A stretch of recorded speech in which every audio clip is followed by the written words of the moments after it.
हरे कृष्णा। साल में कुल 24 एकादशी पड़ती है। ऐसे में हर मास के कृष्ण और शुक्ल पक्ष में से एक एक एकादशी पड़ती है।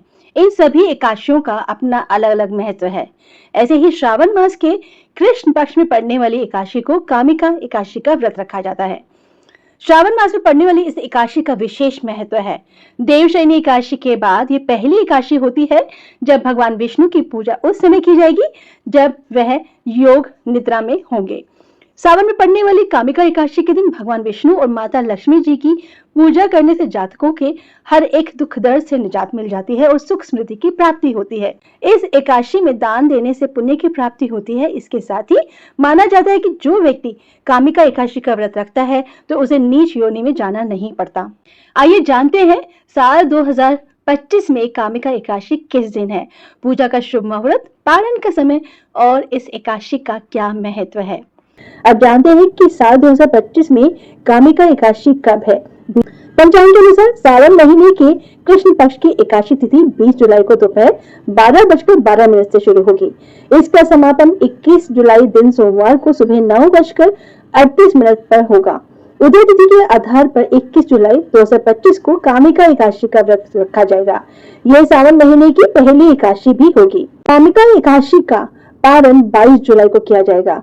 साधक 22 जुलाई को सुबह 5:37 से लेकर सुबह 7:05 के मध्य कभी भी व्रत का पालन कर सकते हैं। इस दौरान भक्ति भाव से पूजा कर भगवान विष्णु और मां लक्ष्मी की पूजा करें और उन्हें तुलसी दल के साथ खिचड़ी, खीर, फल, आंवला या फिर कोई भी सात्विक भोजन का भोग लगाकर खुद भी व्रत का पालन करें।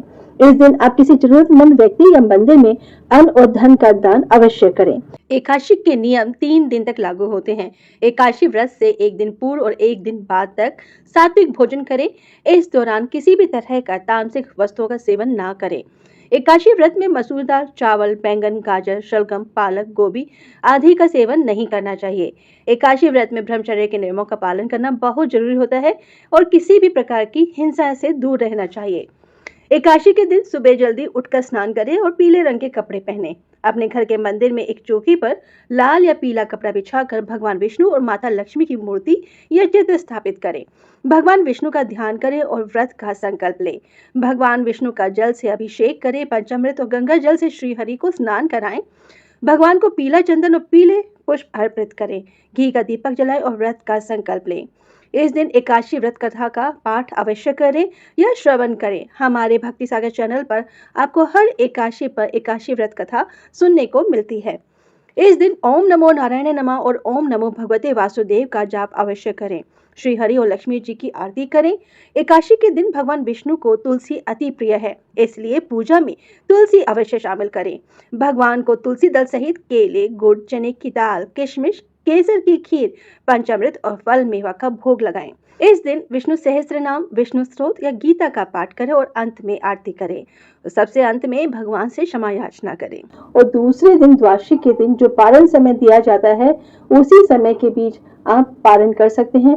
पारण का मतलब है आप अपना व्रत खोल सकते हैं, कोई भी अन्न ग्रहण कर सकते हैं, लेकिन ध्यान रखें कि इस दिन भी, द्वादशी के दिन भी आपको सात्विक भोजन ही ग्रहण करना है और भोजन ग्रहण करने से पहले आपको किसी भी जरूरतमंद व्यक्ति को या मंदिर में अन्न और धन का दान अवश्य करना है। दोस्तों, सनातन धर्म की ऐसी ही ज्ञानवर्धक जानकारी के लिए, पूजा विधि, पूजा पाठ, कथा, कहानी और भजनों के लिए हमारे इस भक्ति सागर चैनल को सब्सक्राइब करना ना भूलें।